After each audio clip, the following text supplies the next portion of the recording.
Los nombres de Dios. Mire, nunca dice sabremos todo lo que se puede saber en cuanto a Dios. El tema de los nombres de Dios es bien complejo, ¿ah? No es tan sencillo, ¿ya? Y por esta razón, los teólogos a veces han dicho que Dios tiene muchos nombres y sin embargo Dios no tiene nombre, porque Dios no tiene nombre como nosotros lo tenemos, ¿verdad? Nosotros todos tenemos un nombre por el cual nosotros nos identificamos y todos nos conocen por un nombre, ¿verdad? Pero Dios no tiene un nombre como nosotros lo tenemos, ¿ya? Dios tiene, dice, muchos nombres porque conocemos muchas descripciones verdaderas de su carácter en la Biblia. Pero Dios no tiene nombre porque nunca podremos describir o entender todo su carácter. Es decir, la gente le han puesto nombre a Dios por lo que Él ha hecho, por lo que Él ha mostrado, por lo que Él se ha revelado al hombre, ¿ya? Eh, entonces, por eso es que Dios no tiene nombre propio como nosotros y sin embargo tiene como muchos nombres a la vez. ¿Por qué? Porque los nombres de Dios tienen que ver con su carácter y con lo que Él hace, ¿verdad? Así que vamos a ir viendo de qué se trata esto. Sin embargo, ¿alguien tiene el micrófono abierto ahí y escucho? Ah, la hermana Minta parece que es la que tiene el micrófono. Ahí, muchas gracias, mi hermana, gracias. Sin embargo, dice, por medio de sus intervenciones, a Dios se le dieron nombres que lo describen en algún área específica, ¿ya? Así que cada nombre que Dios tiene es una descripción de su carácter, ¿ya? De lo que Él hace, de lo que Él ha hecho principalmente.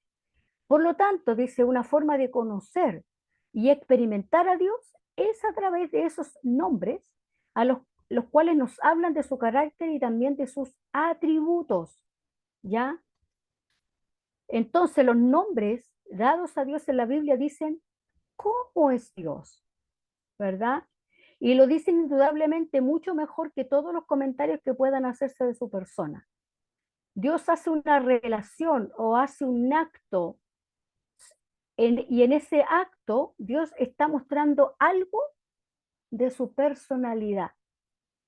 Y en relación a eso es que la gente, que el judío en este caso, le pone a Dios el nombre que tiene que ver con ese acto, ¿ya? Entonces, hoy vamos a descubrir un poquito más a Dios y vamos a experimentar su amor, dice, y su presencia, estudiando un poquito las diversas formas como se ha dado a conocer Dios a través de su palabra, a través de la escritura, ¿verdad? Y hoy día vamos a hablar un poquito de este nombre, de uno de los nombres, de una de las manifestaciones del carácter de Dios, el Roy. El Roy significa el Dios que me ve, ¿verdad? El Dios que me ve, que me está mirando siempre, que nunca me abandona. Ese Dios que siempre está pendiente de todo lo que yo hago y que hoy día, como decía el pastor que predicaba, a veces Dios te habla en el baño. ¿Por qué no?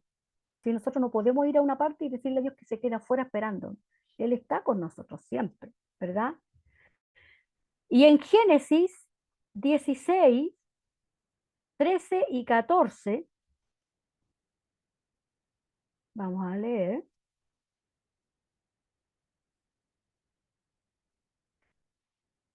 Entonces dice, llamó el nombre de Jehová que con ella hablaba, tú eres Dios que ve, porque dijo, yo después le voy a explicar, ¿ah?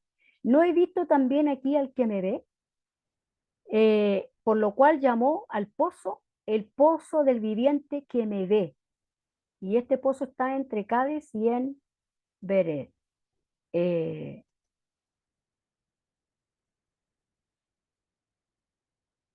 la historia de Agar, ¿no es cierto?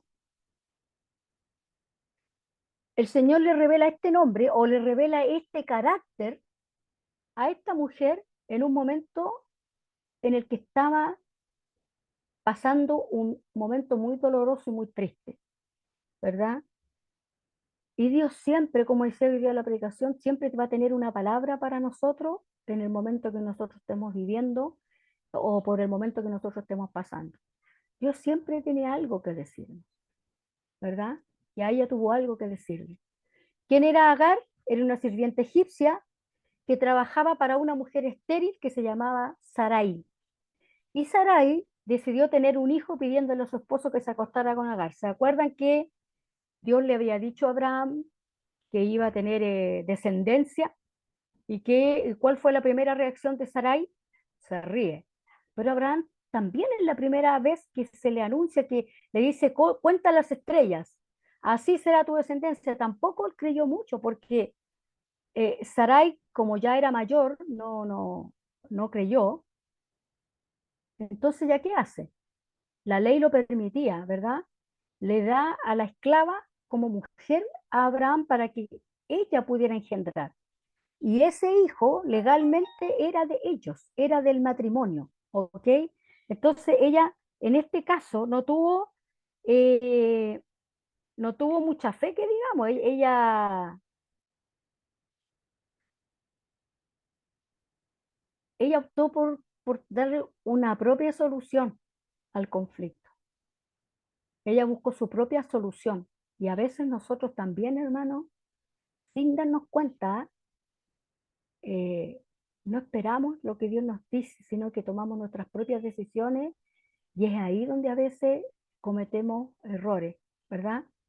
Cometemos equivocaciones y después tenemos que sufrir las consecuencias de haber tomado una mala decisión. ¿Por qué? Porque no nos dimos el tiempo de escuchar lo que Dios nos quería decir. Y increíblemente, lo que yo estoy hablando hoy día tiene mucho que ver con lo que se habló en la mañana y yo este tema lo tengo hecho hace rato. Pero el Señor sabe y conecta todo. Entonces, es muy genial cómo Dios se va mostrando y se va presentando a las personas a través de su carácter y cómo nosotros tenemos que aprender a confiar en Él y tenemos que aprender a esperar lo que Él nos diga antes de tomar una decisión. Hay un proverbio, me parece, que dice, considera a Jehová en todos tus caminos. O sea, tómalo en cuenta.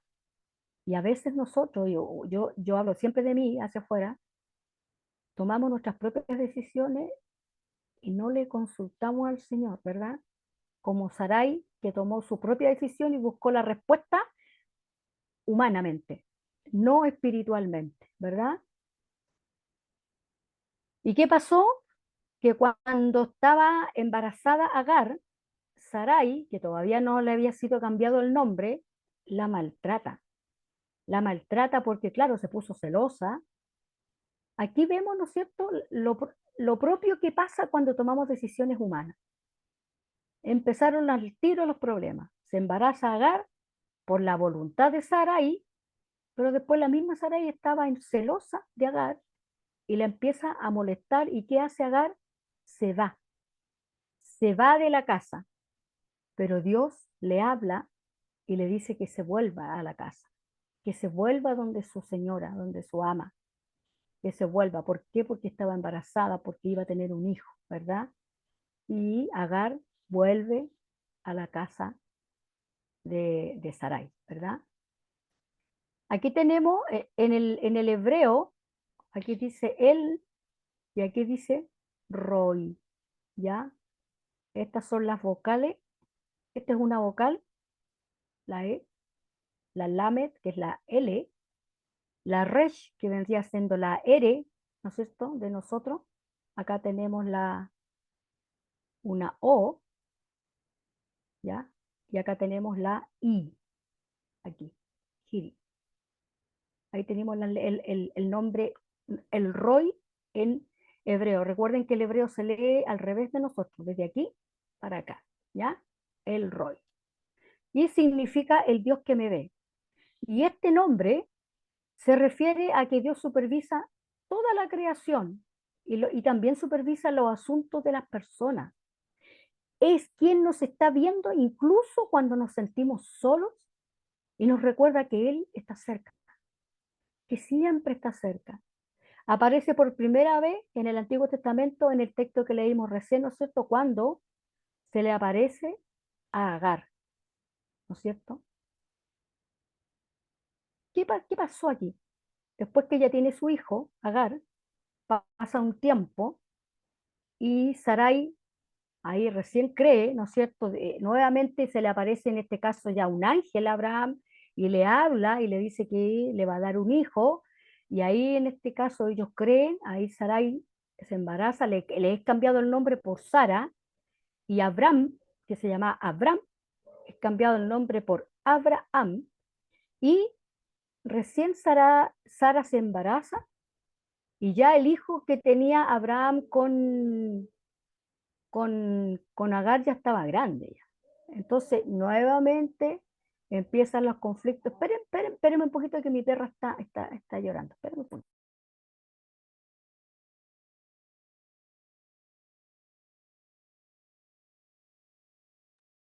Ya, ahí sí.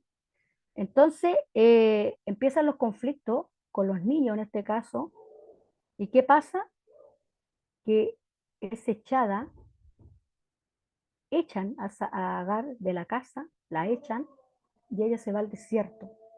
Y es en el desierto cuando tiene este encuentro, porque ella va al desierto, está con su hijo, y ella dice la escritura que ella espera que su hijo muera, y ella estaba esperando solamente la muerte. ¡Shh! Calladita, que ella está esperando la muerte. Y en ese momento es que se le aparece el ángel, eh, bueno, sabemos que es Dios mismo que de alguna manera le da una revelación a Agar, diciéndole que no la iba a desamparar, que él no la iba a desamparar y que de su hijo también Dios iba a formar una nación, ¿verdad? De Ismael, que él también iba a formar una nación. Este fue el contexto de en qué momento y en qué circunstancias Dios se le revela a Agar como este Dios que me ve. Por eso que ella dice, no he visto aquí al que me ve, porque ella decía, yo estaba en el desierto. En el desierto no hay nadie. Yo estoy sola con mi hijo esperando morir. Pero sin embargo, hay uno que me dio, que siempre me dio, y que aquí está ahora diciéndome una palabra de aliento. Le estaba diciendo, no te preocupes, que yo también de ti voy a formar una gran nación, de tu hijo Ismael voy a formar también una nación. Así que tú no te vas a morir y tampoco tu hijo se va a morir, ¿verdad? El Roy, Dios que me ve. La omnipresencia de Dios nos hace el hecho de que Él está en todo lugar. No hay lugar donde Dios no nos pueda ver. Por eso es importante que entendamos que Él es el Dios que nos ve, que te ve a ti cuando piensas que estás solo, que estás sola, que no hay nadie que te comprenda, que a veces uno dice, nadie me entiende.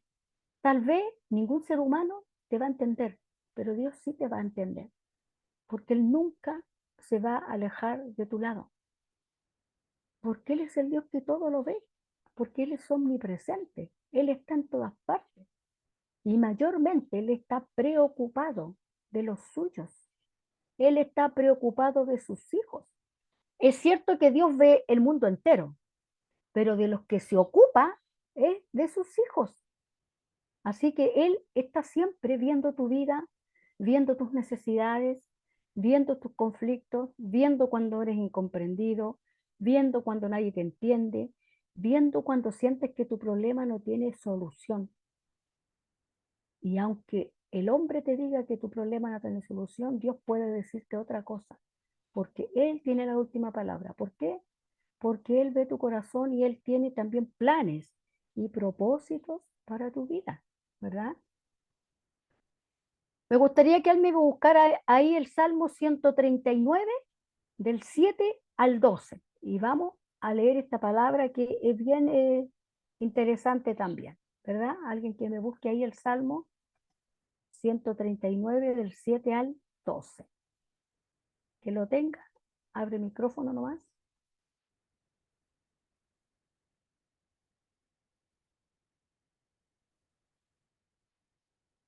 Amén. ¿Alguien lo tiene? Salmo 139 del 7 al 12.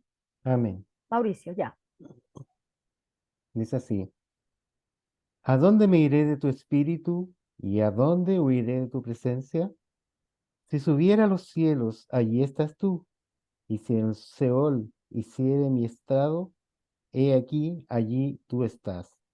Si tomare las alas del alba y habitare en el extremo del mar, aún allí me guiará tu mano y me asirá tu diestra. Si dijere, ciertamente las tinieblas me encubrirán, aún la noche resplandecerá alrededor de mí. Aún las tinieblas no encubren de ti, y la noche resplandece como el día. Lo mismo te son las tinieblas que la luz. Amén. Ahí, mira, fíjese usted, el salmista ya está entendiendo que Dios está en todas partes y que aunque esté muy oscuro, Dios igual ve. Aunque esté apagada la luz, o cuando uno va al campo, a esas partes bien, bien campesinas, y uno sale en la noche, uno no se ve ni las manos, ¿no es cierto? En esas partes donde no hay luz, que ya queda pocos lugares así, pero hay, pero Dios ve, Él todo lo ve. Veamos qué es lo que Dios ve, qué es lo que Él ve. Primero, Él ve la aflicción. Agar experimentó la aflicción del desierto y las pruebas, pero le auxilió el Dios que todo lo ve. Jehová vio la aflicción de Agar, como vio la de David y como ve la nuestra. Voy a leer aquí el Salmo 31:7. Vamos a ver qué es lo que nos dice el Señor en el Salmo 31:7. Dice, me gozaré y alegraré en tu misericordia, porque has visto mi aflicción y has conocido mi alma en las angustias. Así que cuando usted esté angustiado, esté atribulado, esté desesperado, porque a veces, hermanos, podemos llegar a estos momentos, somos seres humanos, pero es ahí cuando tenemos que recordarnos que tenemos a un Dios que todo lo ve y que ve nuestra aflicción y que aunque a veces nosotros estamos en la noche afligidos y lloramos y todos los demás duermen plácidamente y nosotros estamos ahí afligidos llorando, hay uno que está despierto junto contigo, que tampoco está durmiendo, que también te está mirando y está viendo tu aflicción. Así que siempre, siempre que tengas dificultad, problemas, el Dios que vio a Agar te está viendo a ti también, porque para Dios somos todos iguales. No hay acepción de personas para con Él. Así como Él se le presenta a Agar, también hoy te está diciendo a ti, yo también te veo a ti. En cada momento de tu vida, donde tú vayas, yo te veo y te miro. Veo lo bueno, lo malo, veo todo de ti. Y es más que eso, veo las intenciones de tu corazón. Dios va mucho más allá, ¿no es cierto? Como decía en la predicación, nosotros vemos hasta por ahí nomás, pero Dios va más allá. Ve el pecado escondido también. Mire, si Dios ve lo bueno, pero también ve lo malo de nosotros, ¿para qué? Para ayudarnos a ser mejores, ¿verdad? Eh, en segunda de Samuel 2 no lo voy a leer tanto, pero ¿qué pasa? Dios vio el pecado escondido de David. Bueno, hoy día también, mire, sí sabe, la predicación hablaba de eso cuando él comete este acto, ¿no es cierto?, de quedarse con la mujer de su amigo o de su soldado, era un general del ejército y se queda con la mujer de él, pero Dios le saca el pecado a la luz a través del profeta Natán, ¿no es cierto? Y lo disciplina. Y la actitud de David para obtener el perdón de Dios fue que aceptó el castigo y la disciplina. No dice aquí como Ananías y Zafira, los cuales, aunque escondieron su pecado, Dios los vio y los sacó a la luz, pero no se arrepintieron ellos. Y hecho nos dice que murieron. Y ahí está la imagen. Dice que murió primero uno y después murió el otro porque le preguntaron y ambos mintieron. Sin tener necesidad de mentir, mintieron. ¿Y qué dice el relato? No le han mentido a los hombres, sino a Dios, ¿verdad? Entonces, eh, Dios ve también aquello malo que está en lo oculto, aquellas cosas que a veces nosotros tenemos y que nadie sabe, y que las tenemos escondidas como el pecado de David, que está bien escondidito ahí, pero Dios se lo muestra a un hombre. Le dice a Natán, ve y dile. Aunque, según el relato del pastor hoy día que predicaba, decía que en realidad era como un secreto a voces, porque todo el mundo se dio cuenta que tenía la mujer del que había muerto. Lo que no sabían era que David había sido el autor intelectual de la muerte de este varón cuando lo dice a los demás soldados, le dice pónganlo al frente de batalla, o sea, pónganlo donde lo puedan matar. Eso sí que la gente no lo sabía. Sí sabía que tenía la mujer de Urias, ¿verdad? Pero no sabían que él había urdido este plan para quedarse con ella. Y Dios lo deja al descubierto. Así que la palabra del Señor dice que no hay nada oculto que no haya de ser manifestado. Así que Dios nos ayude a que nos muestre a nosotros aquellos pecados que tenemos y que a veces son ocultas a nosotros mismos, porque a veces, hermanos, nosotros tenemos cosas en nuestra vida que ni nosotros sabemos que las tenemos. Por eso es que es importante estar en una comunidad cristiana, porque lo que yo no puedo ver, lo ve otro hermano. Y yo siempre le digo a mi hermano, cuando usted vea algo malo de mí, dígamelo, pero en privado, pero dígamelo. Porque si me lo dice, me hace un favor. Si no me lo dice, me hace un daño, porque yo necesito saberlo, porque tal vez yo no me doy cuenta. Pero si usted se da cuenta, dígame, ¿verdad? Para eso estamos, para decirnos las cosas con compasión y con misericordia, ¿verdad? Que Dios nos ayude.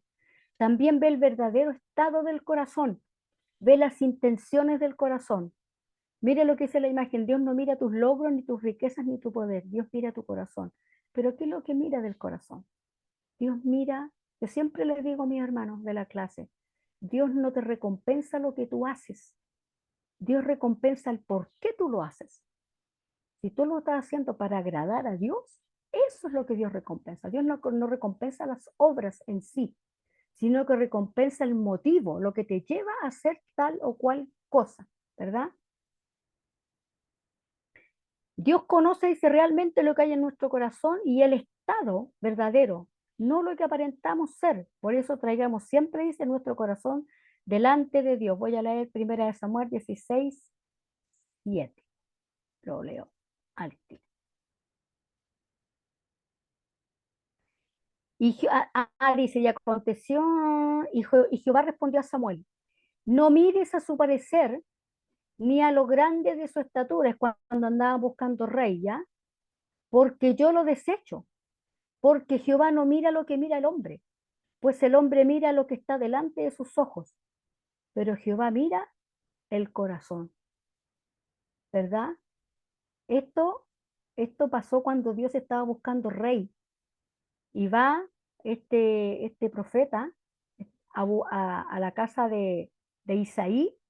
Isaí le muestra a todos sus hijos y el profeta le decía, este no es el escogido, este no es el escogido, este tampoco es el escogido, ¿no tienes más hijos?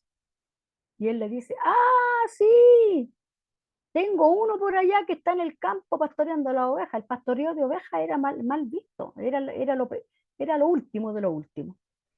Ah, sí, sí tengo uno por ahí pero es pastor de oveja, ¿no? Llámalo.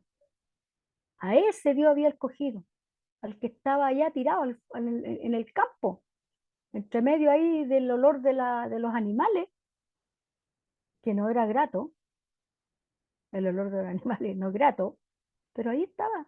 Bueno, a ese, maloliente, a ese chiquitito, que no tenía buen parecer, que no era grande y corpulento como sus hermanos, a ese Dios había escogido como rey. ¿Por qué? Porque Jehová no mira lo que nosotros vemos, Él mira el corazón nuestro y las intenciones que tenemos en el corazón. También Dios ve nuestras virtudes. Dice, mientras otros señalan tus defectos, Dios resalta tus virtudes porque Él tiene planes contigo. Tú tienes virtudes. Yo siempre le digo a mi hermano, siempre hay alguien que necesita de ti. En alguna parte alguien necesita de ti, de tu experiencia, de tus vivencias, de tus consejos, a veces de las mismas enfermedades que uno ha superado, le puede dar ánimo a otro que está viviendo lo mismo. Pero siempre hay alguien que necesita de ti en alguna parte.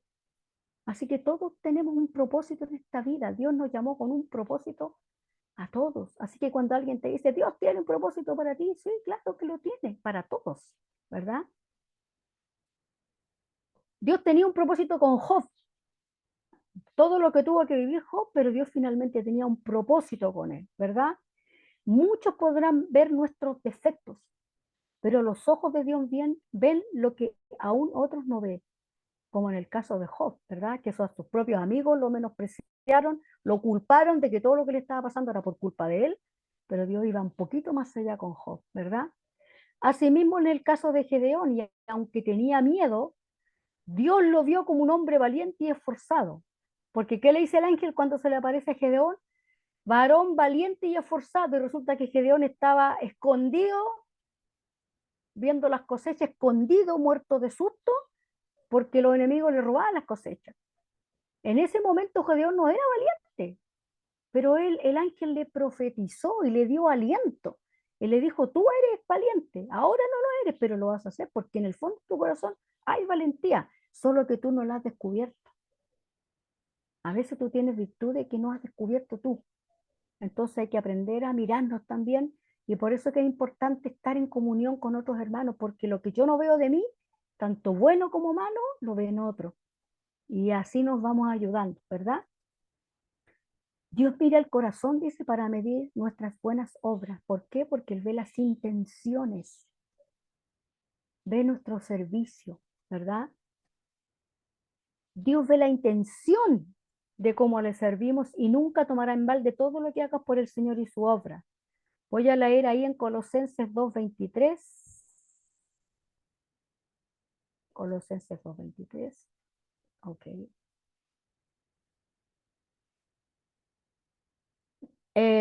Tales cosas, dice, tienen la verdad cierta reputación de sabiduría en culto voluntario, en humildad y en duro trato del cuerpo, pero no tienen valor alguno contra los apetitos de la carne. ¿Qué está hablando? Que lo que uno hace humanamente no tiene ningún valor contra nuestra vida espiritual.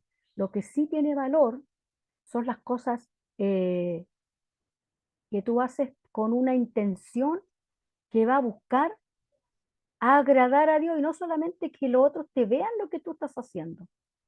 Dice, y todo lo que hagáis, hacedlo de corazón. ¿Cómo?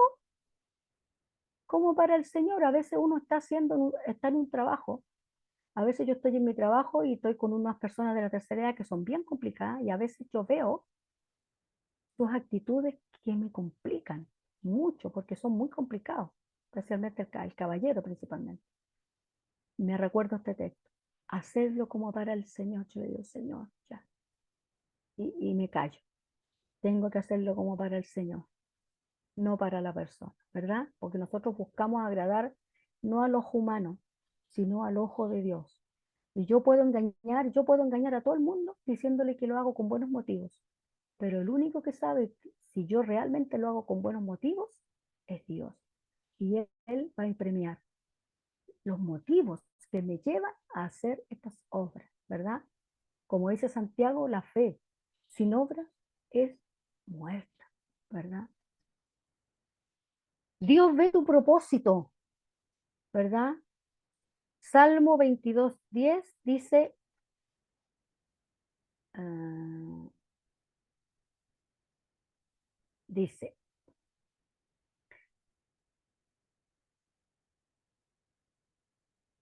sobre ti fui echado desde antes de nacer, pero desde el vientre de mi madre, tú eres mi Dios. Desde el vientre de mi madre, tú eres mi Dios. O sea, desde el vientre de nuestra madre, el Señor ha puesto sus ojos sobre nosotros, ¿verdad? Dios nos llamó y nos escogió aún antes de nacer y nos vio y nos dio un propósito, tal como también le sucedió a Natanael, ¿no es cierto? Que no lo vamos a leer porque es muy largo, pero él tenía un propósito. Tú también tienes un propósito en esta vida, porque antes de que tú fueras engendrado, Dios ya había puesto sus ojos en ti para que tú cumplieras el propósito para el cual Dios te llamó. Así que si todavía tú no has descubierto qué es lo que tú tienes que hacer en el cuerpo de Cristo, prueba. Yo siempre digo, hay que probar, hermano. porque tú dices, es que no sé cuál es mi función dentro del cuerpo de Cristo. Prueba a hacer distintas cosas y hasta que encuentres lo que, ahí vas a descubrir para qué Dios te llamó. Hay algunos hermanos que lo tienen claro desde el principio. En mi caso, porque yo siempre supe que quería enseñar, desde siempre, desde toda mi vida, desde antes de ser cristiana, siempre a mí me gustó enseñar. Entonces yo lo tenía claro desde siempre. Pero hay gente, hermanos, que no tiene claro para qué Dios lo llamó en su propósito personal, ¿verdad? ¿Para qué soy bueno? Dicen algunos. Bueno, empieza a probar. Ofrécete para hacer esto, cuando necesiten, ofrécete para esto otro, y empieza a ir probando. Y cuando tú vas probando, vas diciendo, no, yo no soy para esto. Busca en otro lado entonces, en otra área de trabajo. A lo mejor Dios te llamó para visitar los hospitales, a lo mejor Dios te llamó para ir a la cárcel, a lo mejor Dios te llamó para predicar en la esquina, a lo mejor Dios te llamó para trabajar dentro de la congregación y no afuera. Todos tenemos un llamado distinto y una función distinta. Hablar de Cristo todos lo tenemos que hacer, pero no todos de la misma manera. Nuestro hermano Claudio se pone los viernes ahí a predicar en la esquina y es su llamado. Excelente. A mí eso me cuesta mucho. Lo he hecho, cuando me han enviado lo he hecho, pero no me siento cómoda haciéndolo y yo soy súper honesta. Pero mándeme a conversar con alguien y no tengo ningún problema. Me gusta más el personal, evangelio personal, me cuesta mucho menos, ¿verdad? Eh, entonces todos tenemos un propósito, pero tenemos que acomodarnos donde nosotros encajamos, ¿ya? Y para eso tenemos que ir probando. El Salmo 114:4 dice, Dios lo ve todo, y aún mucho más que podríamos mencionar, pero es importante que entendamos que los ojos de Dios observan nuestra vida en cada instante y en todo lugar, ¿ya? Así que no te sientas solo, no te sientas sola. Aun cuando de repente tengas todo en contra, Dios nunca va a estar en contra tuyo. Nunca Dios va a estar en contra tuyo, ¿verdad? Dios sabe cuando lloramos. El balde dice, oh, mucho, ¿verdad? Y ni siquiera estamos seguros de por qué estamos tristes. A veces nos da por llorar y lloramos nomás, especialmente las mujeres, ¿cierto? A veces lloramos porque nos da pena, nomás y no sabemos a veces exactamente qué es lo que nos hace llorar. Las hormonas a veces nos juegan ahí unas malas pasadas y lloramos.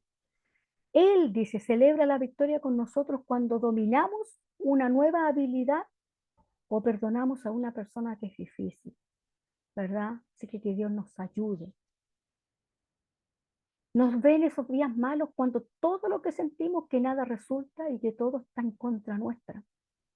Que nos llega un problema, que nos llega otro problema, que pareciera que un problema no viene nunca solo, que viene uno, que vienen dos y sobre la misma viene otro. Y es como que a veces viene un vendaval de dificultades y no alcanzamos a salir de una y apareció el otro. A veces yo creo que todos hemos pasado por esos momentos como que viene como que nos tiraron un balde de piedras encima, una tras otra piedra nos van cayendo. Bueno, aún en esos momentos Dios está ahí y no se va, no se va. Es posible, dice, que no se arregle instantáneamente cada situación, pero nunca tenemos que dudar de su presencia. Nunca estamos solos porque Él es el Roy, el Dios que ve, el Dios que te ve, el Dios que me ve. Él siempre te va a estar mirando, ¿verdad? ¿Y cuál es nuestra reflexión? El Roy es como una oración. Le damos gracias por vernos siempre. Y aunque a veces no lo merezcamos, porque a veces nos portamos mal, a veces yo me porto mal y no merezco que Dios ni me mire, pero aún así Dios me está mirando igual. Y eso yo lo encuentro genial, que Dios me ame a pesar de mí. Yo siempre digo, Dios, gracias por amarme a pesar de mí, porque Él es bueno. Ya sabes, como una reflexión, cómo ha sido este día o cómo ha sido mi vida. Tú conoces a las personas que entristecen nuestro corazón. A veces nos rodea gente que nos ponen tristes, a veces, especialmente a veces de nuestra familia, a veces, ¿no? Que a veces nos ponen tristes. El Señor sabe, ¿verdad? Pero nos anima darnos cuenta de que a pesar del mundo enorme de personas que pudiesen estar en nuestra contra o de que hay millones de gente en el mundo, el Señor nos ve de manera individual a cada uno de nosotros. No ve la masa, nos ve individualmente. Esto trae crecimiento a nuestra vida, mientras nosotros estamos esperando su venida, ¿verdad? Nosotros estamos esperando que el Señor venga a buscarnos, ¿verdad? Pero, ¿por qué no viene? Porque en Pedro dice que Él es paciente para con todos. ¿Por qué? Porque no quiere que ninguno se pierda, sino que todos procedan al arrepentimiento. Y por amor a otros es que Dios está retardando la venida de Cristo, por amor a los que aún no han querido creer en el Señor, ¿verdad? ¿Qué dice el Salmo 56:8? Tú llevas la cuenta de todas mis angustias y has juntado todas mis lágrimas en tu frasco. Has registrado cada una de ellas en tu libro. Todo tu sufrimiento, el Señor los conoce. No les son desconocidos para Él.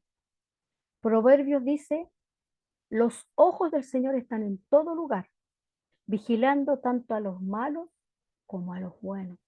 Pero a nosotros nos vigila para hacernos bien. Y si nos sabe corregir, lo va a hacer, pero por amor, para el bien de nosotros. Así que, hermanos, nunca te vuelvas a sentir solo, porque el Roy, este Dios que se le mostró a Agar, este Dios que se le mostró en el momento de mayor dificultad, es el mismo Dios, no ha cambiado. Ese mismo Dios es el Dios que se muestra a tu vida y que te dice, cuando estés más angustiado, ahí estoy yo.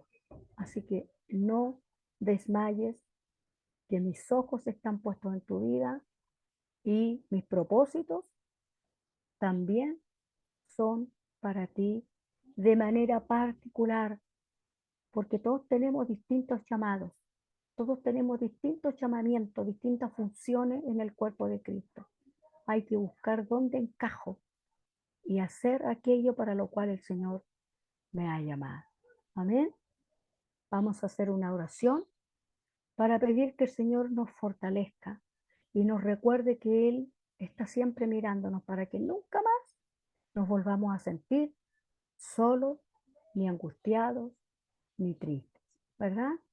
Amén. Padre, le damos gracias, Señor, por este momento en que tú nos has hablado y nos has dicho que tú siempre estás pendiente de nosotros, que nunca quitas la mirada de nuestra vida. Hagamos lo bueno o hagamos lo malo, tú nos estás mirando para corregirnos, para disciplinarnos, para consolarnos, como hoy nos decías que tú querías consolar a nuestra iglesia. Así tú lo haces con tus hijos, en cada situación, en general, pero también en lo particular. Señor, que cada uno de mis hermanos que hoy está conectado reciba lo que necesita para su vida. Necesita consuelo, tú le consuelas.